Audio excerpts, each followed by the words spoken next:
Avec la grâce de Dieu, nous allons lire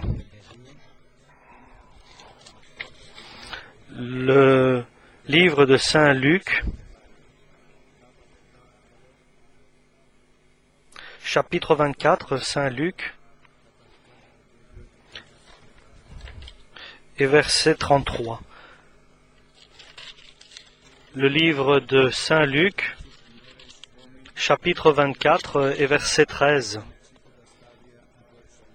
Et voici, ce même jour, 2 disciples allaient à un village nommé Emmaüs, éloigné de Jérusalem de 60 stades, et ils s'entretenaient de tout ce qui s'était passé.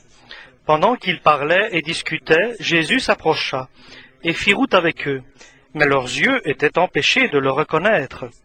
Il leur dit, « De quoi vous entretenez-vous en marchant, pour que vous soyez tout triste? » L'un d'eux, nommé Cléopas, lui répondit, « Es-tu le seul qui, séjournant à Jérusalem, ne sache pas ce qui est arrivé ces jours-ci? » Quoi, leur dit-il? Et ils lui répondirent, « Ce qui est arrivé au sujet de Jésus de Nazareth, qui était un prophète puissant en œuvre et en parole devant Dieu et devant tout le peuple, et comment les principaux sacrificateurs et nos magistrats l'ont livré pour le faire condamner à mort et l'ont crucifié. Nous espérions que ce serait lui qui délivrerait Israël, mais avec tout cela, voici le 3e jour que ces choses se sont passées. Il est vrai que quelques femmes d'entre nous nous ont fort étonnés, s'étant rendues de grand matin au sépulcre et n'ayant pas trouvé son corps. Elles sont venues dire que des anges leur ont apparu et ont annoncé qu'il est vivant. Quelques-uns de ceux qui étaient avec nous sont allés au sépulcre, et ils ont trouvé les choses comme les femmes l'avaient dit, mais lui, ils ne l'ont pas vu. Alors Jésus leur dit, « Ô homme sans intelligence, et dont le cœur est lent à croire tout ce qu'ont dit les prophètes, ne fallait-il pas que Jésus-Christ souffrit ces choses, et qu'il entra dans la gloire ?» Et commençant par Moïse et par tous les prophètes, il leur expliqua dans toutes les Écritures ce qui le concernait. Lorsqu'ils furent près du village où ils allaient, il parut vouloir aller plus loin. Mais ils le pressèrent en disant, « Reste avec nous, car le soir approche, le jour est sur son déclin. » Et il entra pour rester avec eux. Pendant qu'il était à table avec eux, il prit le pain et après avoir rendu grâce, il le rompit et leur donna. Alors leurs yeux s'ouvrirent et ils le reconnurent. Et il disparut de devant eux. Et ils se dirent l'un à l'autre, « Notre cœur ne brûlait-il pas au-dedans de nous lorsqu'il nous parlait en chemin et nous expliquait les Écritures ?» Se levant, à l'heure même, ils retournèrent à Jérusalem, et ils trouvèrent les 11 et ceux qui étaient avec eux assemblés en disant, « Le Seigneur est réellement ressuscité, et il est apparu à Simon. » Et ils racontèrent ce qui leur était arrivé en chemin, et comment ils l'avaient reconnu au moment où il avait rompu le pain.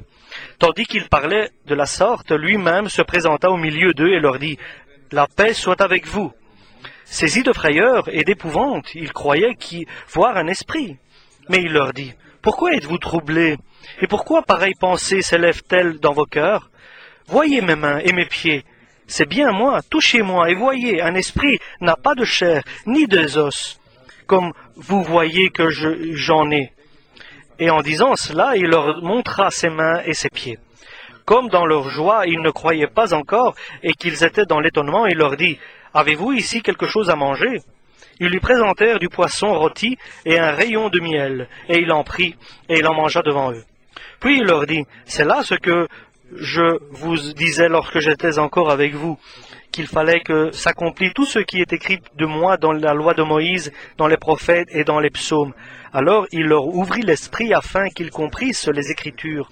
Et il leur dit, « Ainsi il est écrit que le Christ souffrirait et qu'il ressusciterait des morts le 3e jour, et que la repentance et le pardon des péchés seraient prêchés en son nom dans toutes les nations, à commencer par Jérusalem. Vous êtes témoins de ces choses, et voici j'enverrai sur vous ce que mon Père a promis, mais vous restez dans la ville jusqu'à ce que vous soyez revêtus de la puissance d'en haut. » Il les conduisit jusqu'à vers Béthanie, et ayant levé les mains, il les bénit.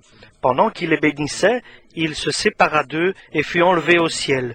Pour eux, après l'avoir adoré, ils retournèrent à Jérusalem avec une grande joie, et ils étaient continuellement dans le temple, louant et bénissant Dieu. Amen.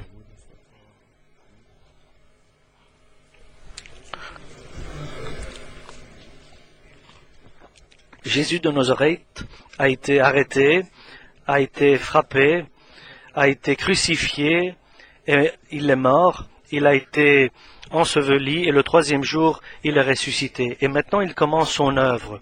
Et son œuvre est de rassembler les agneaux, les brebis qui ont été éparpillés parce que le pasteur a été tué.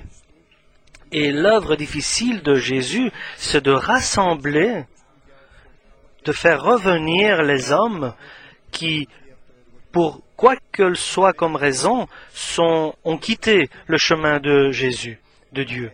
Et ça, c'est le plus difficile, c'est de faire revenir l'homme, et seulement Jésus peut le faire, et de le faire revenir à son premier amour, à son première ardeur, à son projet, au projet que Dieu a prévu pour lui, sur le chemin que Jésus a prévu pour lui.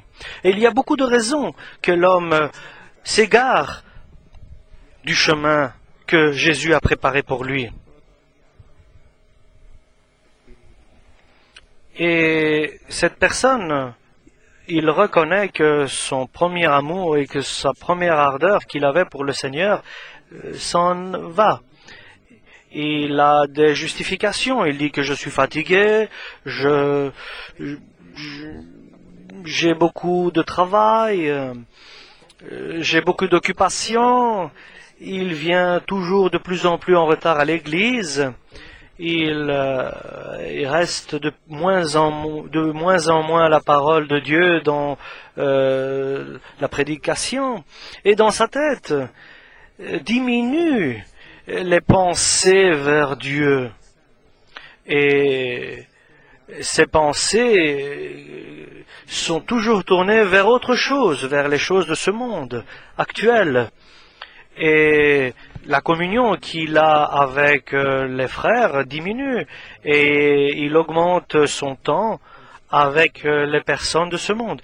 Et il ne se rend pas compte qu'il prend le chemin qui va le mener dans une voie sans issue. Mais Dieu l'aime et il veut le faire revenir. Le Seigneur veut le faire revenir. Là, il doit être sur le chemin que le Seigneur a prévu pour lui, a préparé. Il doit faire revenir David de sa peine et de sa tristesse. Il doit faire revenir le peuple qui s'est égaré après ces événements.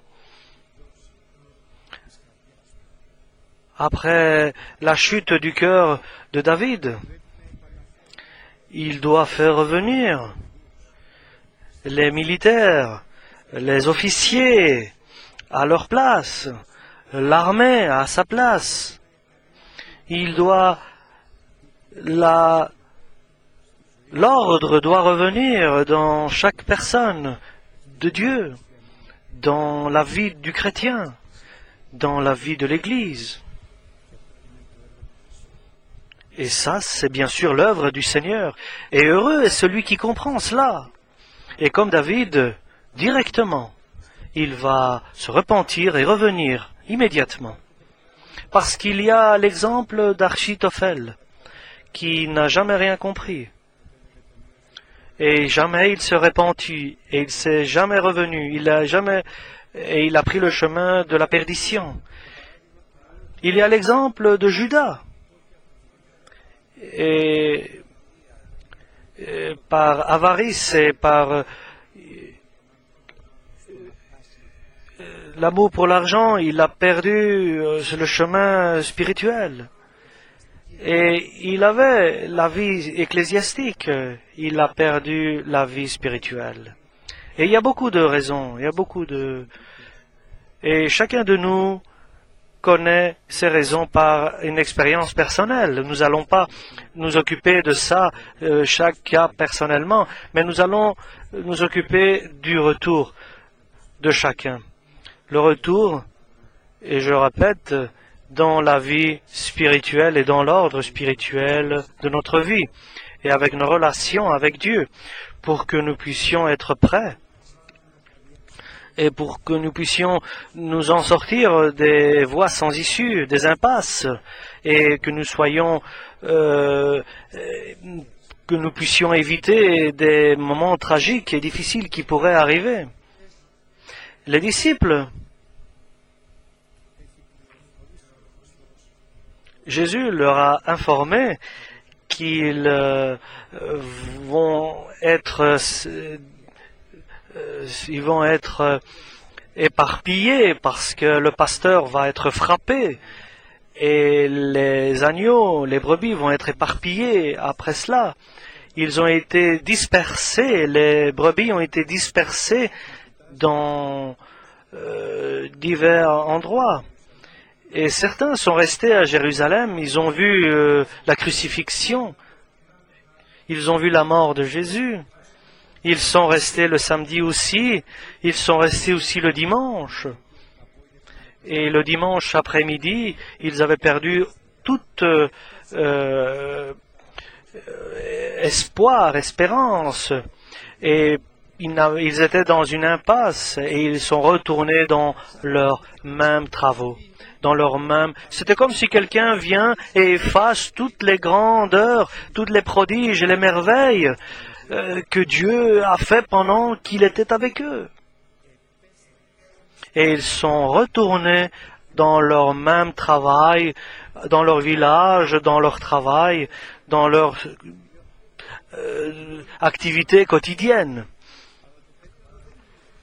Et ce qui est étrange, c'est pas qu'ils sont retournés dans ce qu'ils faisaient déjà avant, mais ils sont retournés à la mer.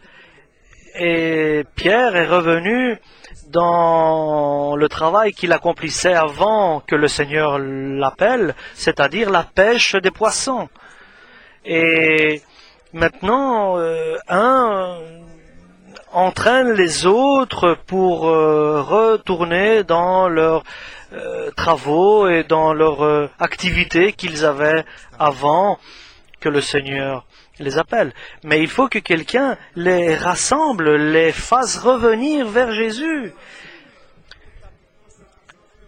Et maintenant, Jésus n'est pas ce simple rabbi, enseignant ou maître qui enseignait les mystères et les secrets du royaume de Dieu.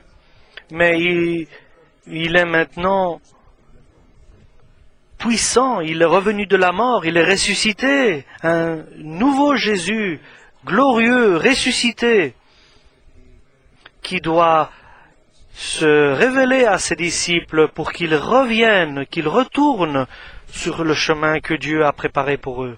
Et il commence à chercher, il sort pour rencontrer ses disciples et les faire revenir. Il court après eux, il cherche à les retrouver, et le Seigneur sort pour nous faire revenir sur sa personne, dans sa vie, nous faire revenir vers lui glorieusement, et qu'il nous donne cette sagesse pour que nous puissions discerner la volonté de Dieu et la volonté du diable, qui veut nous voler la bénédiction de Dieu. Et parfois, ces mauvais conseils peuvent venir de personnes proches de nous, de ceux qui sont très proches, qui sont même nos collaborateurs. Et c'est cela que le Seigneur essaye de nous donner cette sagesse pour que nous puissions discerner et faire la différence entre ce qui est utile et ce qui est inutile. Et cela, nous devons le discerner et de choisir ce qui est utile et de rejeter ce qui n'est pas utile, ce qui ne sert à rien. Et le Seigneur veut être avec des personnes et collaborer avec eux et qui soient des hommes, qui soient des personnes selon sa volonté et son désir, et des hommes de confiance aussi. Et le Seigneur va les rencontrer, va Et il est très bon dans sa démarche. Il va, il les suit. Et il va avec eux, donc les deux personnes qui se dirigent vers Emmaüs, donc vers leur village d'origine. Et il leur dit, « Pourquoi êtes-vous triste en marchant ici? Que se passe-t-il avec vous? Que dites-vous? De quoi discutez-vous? De quoi parlez-vous » Et avec une logique humaine et avec une réflexion logique, est-ce que tu es le seul? Ils lui disent ici à Jérusalem, tu es le seul qui ne sait pas ce qui s'est passé. Tu ne connais pas les événements de ces jours-ci. Que tu ne connais pas, tu ne sais pas que Jésus, qui était celui que nous attendions, qui allait délivrer Israël, celui qui nous éduquait, qui nous enseignait.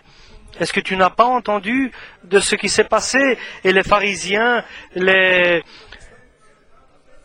ceux qui avaient le pouvoir l'ont crucifié, l'ont livré pour être crucifié, et maintenant il n'est plus là.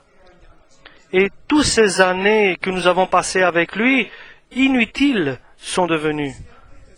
Et nos espérances sont inutiles. Nous attendions qu'il délivre Israël, mais il n'est pas là. Et ce sont des cœurs dispersés. Ce sont des hommes dispersés qu'ils sont dans le désespoir, qu'ils ont perdu l'espérance, mais ils ont besoin d'un rassemblement. Il faut qu'ils soient rassemblés autour de Jésus, près de Jésus. Et il leur dit, insensé et lent à comprendre. Est-ce qu'il ne fallait pas que Jésus traverse et accomplisse ce qui était inscrit dans les livres? Est-ce que Jésus ne devait pas accomplir ce qui était écrit? Est-ce que les choses ne devaient pas s'accomplir exactement comme ils sont écrits? Est-ce que vous vous êtes égarés des mains de Dieu? Dieu a-t-il perdu le contrôle des choses? Insensé et lent à comprendre. Donc votre cœur s'est égaré et vous pensez que la force de Dieu, la puissance de Dieu a diminué et vous avez rencontré des choses qui n'étaient pas prévues par Dieu, qui avaient été prévues par le Tout-Puissant. Est-ce que Dieu a-t-il perdu le contrôle de la situation, le Tout-Puissant, pour que vous justifiez votre désespoir dans vos cœurs et vous justifiez cette situation et votre égarement et votre dispersion et votre faiblesse? Et vous justifiez votre chemin qui conduit vers l'arrière, donc vers ce que vous faisiez déjà avant. Et vous avez perdu votre vision.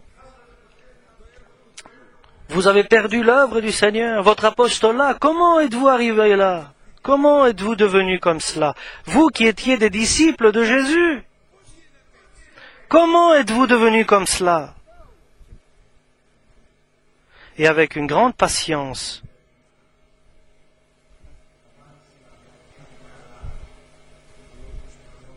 il prend la peine, le docteur, qui est Jésus-Christ, il prend la situation en main dans le cœur des hommes. Et il commence. Et cette parole commence à mettre en émoi leur cœur. Et il y a un feu qui se crée en eux, parce qu'ils sont sincères, ils ne sont pas des personnes qui se sont égarées par leur volonté, mais par la situation. Mais ils sont dans un désespoir, tristes et perdus. Ce sont des brebis perdues. Ils ont perdu leur chemin et leur direction. Ils se sont égarés. Ils se sont égarés de chemin éternel, de la vie céleste et de la vie spirituelle que Dieu crée.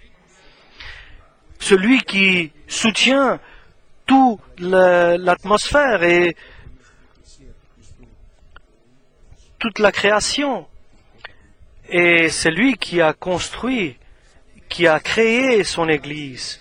Il est l'architecte, le constructeur. Il met les pierres à leur place. Il met chaque brique à sa place.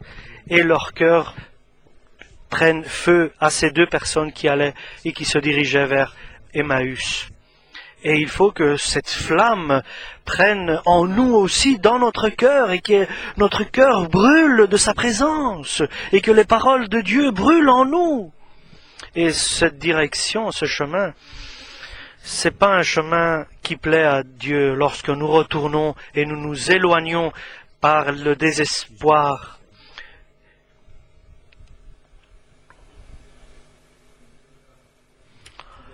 Et lorsqu'ils ont marché jusqu'à Emmaüs, il y avait 10 à 12 kilomètres de Jérusalem, à peu près 2h30 de marche. Et pendant 2 heures, il leur parlait de tout ce qui est écrit pour lui, que ce que Jésus devait traverser et passer les épreuves pour en arriver là. Et lorsqu'ils sont arrivés près de la ville, Jésus a fait fin d'aller plus loin. Et il a voulu mettre en valeur ce que les gens désiraient en eux. Ils lui ont dit « Reste avec nous, parce que tu nous parles. » Et ils lui ont dit des choses logiques. La nuit est proche et le jour est tombé. Où vas-tu aller dans le noir ? Et le soir, donc, le Seigneur a voulu être accepté et ne s'impose pas. Et celui qui entend la voix de Dieu et qui ouvre la porte, alors le Seigneur entrera. Il va s'asseoir avec lui, il mangera avec lui et il va lui révéler sa puissance. Et alors, cet homme peut marcher tout seul sur le chemin que Dieu a préparé pour lui, le chemin qui guide vers Jérusalem. Et il peut prendre sur lui la croix et qu'il commence sa marche par sa foi. Et cette flamme qui est en lui va le faire marcher sur le chemin de Dieu. Et il a voulu entendre l'accueil, l'invitation. Seigneur, viens! La nuit est tombée, le jour est passé, la lumière est partie.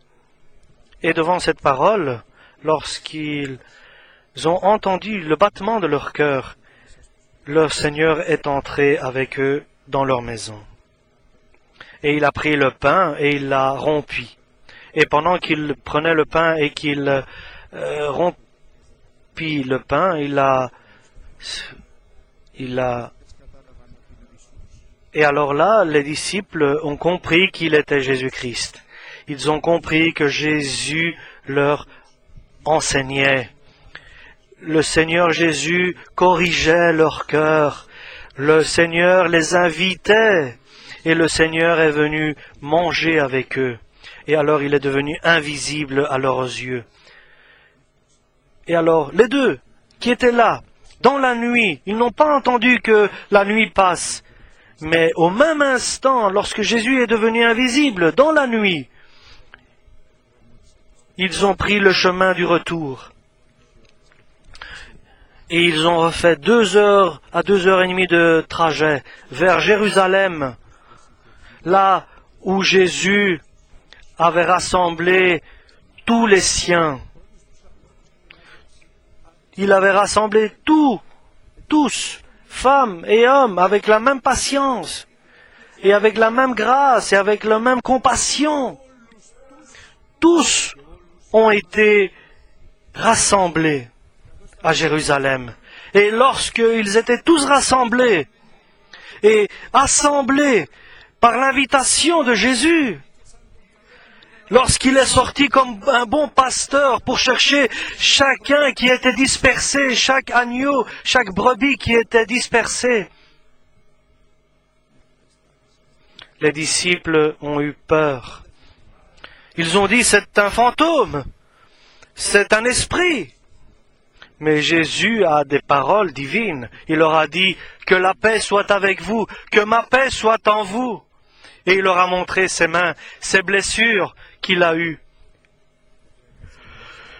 Et puisqu'il s'est assis parmi eux et qu'il a mangé avec eux, alors il a fait que le Seigneur, ce qu'il a fait, il a fait ce que nous voulons tous qu'il fasse à nous. Il leur a ouvert l'esprit pour qu'ils comprennent les Écritures divines. Maintenant, à partir de maintenant et au futur, vivez, et vous allez vivre pas seulement avec la présence de Dieu, mais surtout avec les Écritures saintes, avec la parole divine, la parole de Dieu qui sauve.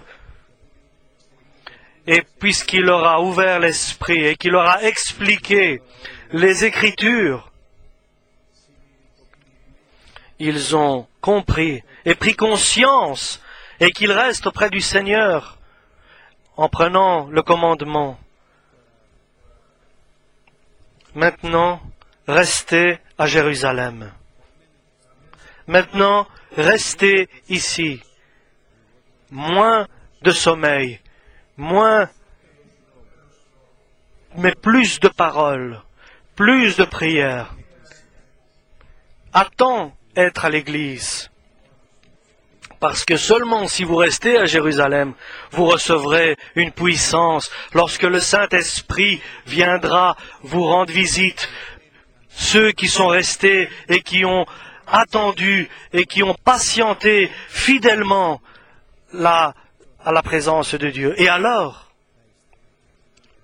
et vous deviendrez mes témoins, et pas seulement dans l'Église à Jérusalem, mais dans le monde entier, dans toute l'humanité. Et les disciples ont cru à cette parole. Ils ont obéi à cette parole. Ils ont abandonné tous les autres logiques qui les gardaient dispersés. Et ils sont restés 10 jours après l'enlèvement de l'Église, l'enlèvement de Jésus-Christ vers le ciel, 10 jours après. Et pendant les 40 jours, il se révélait à eux après sa résurrection. Il les rassemblait. Et ils se sont rassemblés à une haute chambre, les 120, et chacun ne s'est pas dispersé, ni pour aller à la mer, ni pour aller à Emmaüs, ni avec le monde actuel, mais ils sont restés fidèles. Et selon la promesse de Dieu, après 10 jours, Dieu a accompli sa promesse en envoyant par Jésus-Christ le Saint-Esprit, l'Esprit de vérité. Et avec cette puissance du Saint-Esprit, l'apôtre Pierre a fait le premier sermon. Ce sermon de l'Église a apporté à 3000 personnes le salut. Et ils ont commencé à affluer par ces deux qui sont revenus de Maüs, par Pierre et par tant d'autres disciples, et par tous les autres frères qui étaient dispersés. Maintenant qu'ils ont reçu le salut et qu'ils sont fidèles dans la parole de Dieu, ils œuvrent, ils travaillent, ils s'occupent, ils sont comme des rois. Ils sont des fils de rois, des princes, dans le projet de Dieu, et chacun séparément faisant son chemin, et s'efforçant, chacun séparément, son propre œuvre, son propre travail, et démontrant sa foi en Jésus, prêt pour glorifier Jésus-Christ. Amen.